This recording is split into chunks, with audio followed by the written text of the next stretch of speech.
All right, thanks for sticking with us. I know it's the end of a day, your brains are fit to burst. This is going to be pretty light, and I hope you learned something. And so I just want to say, I recognize that our concept of wellness and emergency medicine has definitely expanded beyond physical wellness, but sometimes it doesn't hurt to go back to basics. So when I was a university student, I actually worked in a sleep lab over the summers. We called it sleep camp, basically where parents would come and they would drop their children off for a week, and we would trap them in a dark, windowless room for days and days at a time and study them and their sleep patterns. But during that time, I actually learned a lot about sleep and the history of sleep and some interesting facts. And one of the facts that I learned was about this kid, Randy Gardner, who at the age of 17 broke the Guinness Book of World Records for the human who stayed awake the longest. He stayed awake for 11 days and 24 minutes.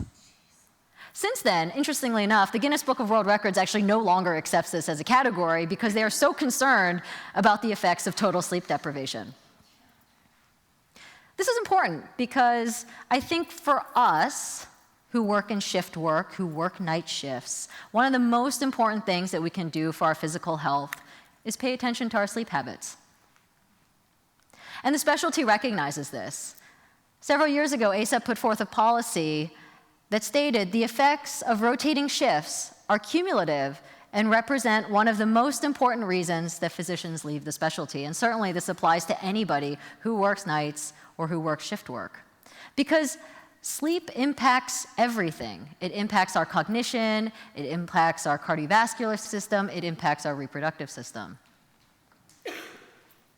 We've been thinking about sleep for a really long time. Probably the first major work on sleep was published way back when, in 300 BC, by Aristotle, who wrote a huge opus that he entitled On Sleep and Sleeplessness. And he described a number of different ways that body systems interact with sleep and vice versa.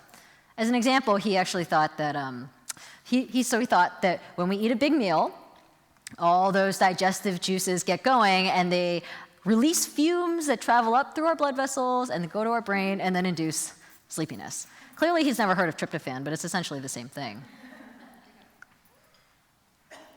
Since then, there's been a number of research studies, both in animal models and in humans, that have demonstrated the effects of partial and total sleep deprivation and the effects of disruptions in circadian rhythm. This is sort of a nifty little device that was developed in the 1990s called the disc over water, where you have a control rat and an intervention rat, and essentially when the intervention rat falls asleep, the disc starts to turn. Now, if the intervention rat doesn't wake up and start walking, it falls off into the water and wakes up. Now, the control rat, on the other hand, can sleep whenever it wants. And so they used this model in several of the sleep deprivation studies. And across the board, what they found was that the rats with total sleep deprivation lost their fur, they developed sores in their paws and in their mouths, and universally, all of them died. Not to say we're going to do any human studies along those lines, but you get the idea that sleep is really important for our health. Research studies in humans have demonstrated a number of consequences that span all body systems, including decreased glucose tolerance, loss of fine motor skills, decreased concentration and memory, and an increase in irritability and mood swings, which I'm sure each of you has personal experience with, coming home from a night shift and somebody asks you to do something and you're like, no way. Research has also demonstrated that working night shifts, working in shift work has a relationship with obesity, metabolic syndrome, and risk of cardiovascular disease.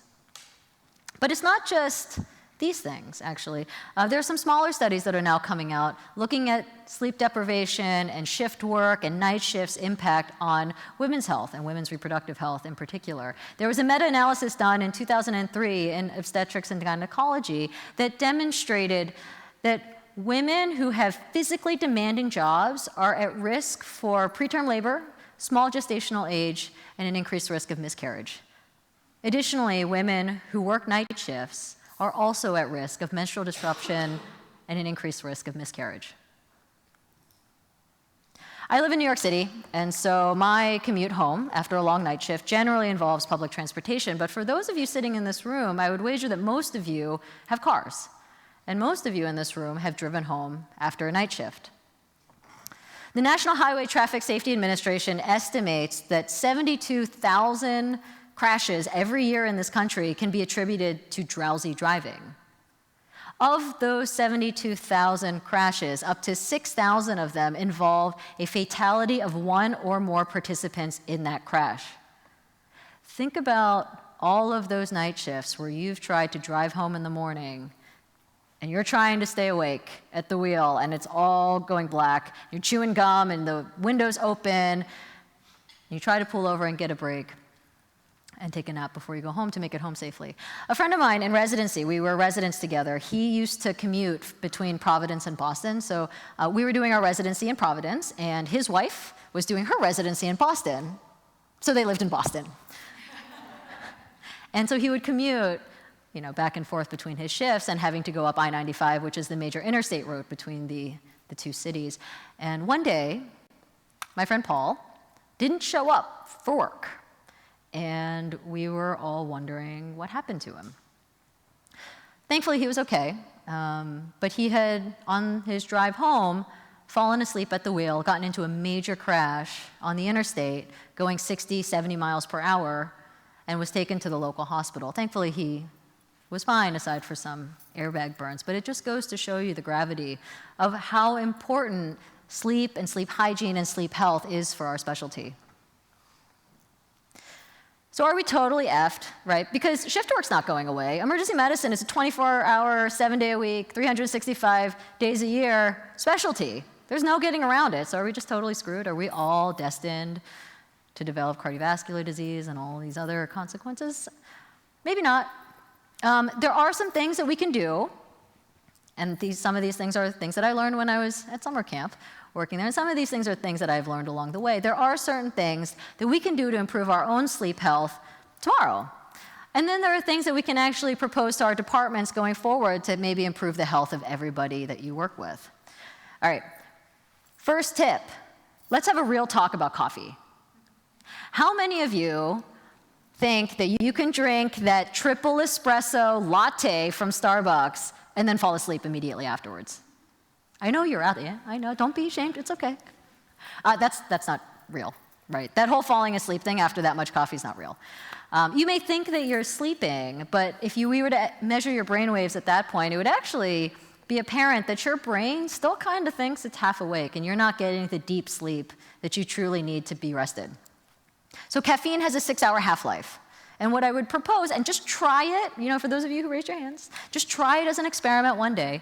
Try to cut out the coffee at least 6 hours before you plan to go to sleep, whether that's going to be at 3 p.m. or 4 p.m. or 4 a.m., depending on when you plan to go to sleep. Just give it a shot, and I swear you're going to be amazed at the quality of sleep that you'll have. All right, second thing, creating a good sleep environment.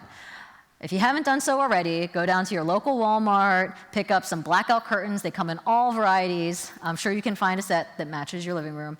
And if you're not interested in blackout curtains, I've also heard that garbage bags work really well. A friend of mine, again, in residency, just used garbage bags with duct tape. So that's also a viable option if you're interested. Other things that can help create a great sleep environment: eye masks, earplugs, white noise machines, AKA fans, and having a cool temperature. But aside from all of these things, probably one of the most important things that you can do to create a great sleep environment is education. Because most of us here probably live with other people who are noisy during the day when you're trying to sleep. And doing some education with your family members to say, hey, mommy or daddy needs to have quiet in the house for the next few hours. Let's go outside somewhere and play, is really important. The third thing is a concept called anchor sleep. So anchor sleep is sleep that normal people have, essentially. And if you can, when you work your night shifts, have some portion of your sleep overlap with anchor sleep, it'll actually improve the quality of the sleep that you do get. So hypothetically, for example, let's say you're working an 11 p.m. to 7 a.m. shift. If you can try to get your sleep done, at least some portion of it, between 9 p.m. and 11 p.m., that'd be great, right? Because you'll improve the quality of the sleep that you do get for that brief amount of time because it lines up with your circadian rhythms. There are some departmental policies that you could try to push through your local ED, which actually can have a pretty big impact, not just for those of you sitting in this room, but for all of the people that you work with. The American College of Emergency Physicians has a lot of helpful resources on their website with regards to how to do this. They have recommendations for shift scheduling that follows circadian rhythm principles, limiting shifts after a certain age with regards to nights. And I would argue, although this isn't in the policy, but you could certainly extend it to that, for those people who are at risk of miscarriage or who have had a history of miscarriage. The policies on the website also specify the need for on-call rooms for people to be able to sleep after night shifts. And perhaps the most important thing, for those of you that missed the headline, back in March of this past year, there was this big bulletin that came out where JCO clarified that it's actually, guess what? It is okay to have food and drink at your workstations. I know, right? You can check it out. It's in the Perspectives newsletter that's released by the Joint Commission. And actually in there, they clarify the OSHA standards that says it is not a pathogen exposure to have a cup of coffee next to your computer, as long as it's separated from patient care areas. And I challenge all of you to go back to your departments and actually bring that to your department heads. Because I think it's like a law of nature that whenever they build an emergency department, the ED is located in the farthest possible area away from the break room. Because who's got time to run out and grab a sandwich? Who's got time to go run and get a sip of water? I'm happy if I just get to go to the bathroom in a 12-hour shift.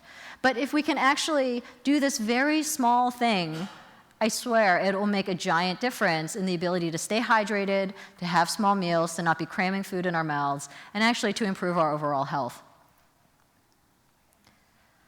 I've given you some individual policies, some departmental policies to go through, and at the end of the day, I hope that you all remember that wellness and well-being, it can be a physical thing, it can be a mental thing, but I want you all to go home, be well, take care of yourselves. Thank you so much for having me up here and for sticking with me as the last speaker of the day. I look forward to talking with all of you at the panel.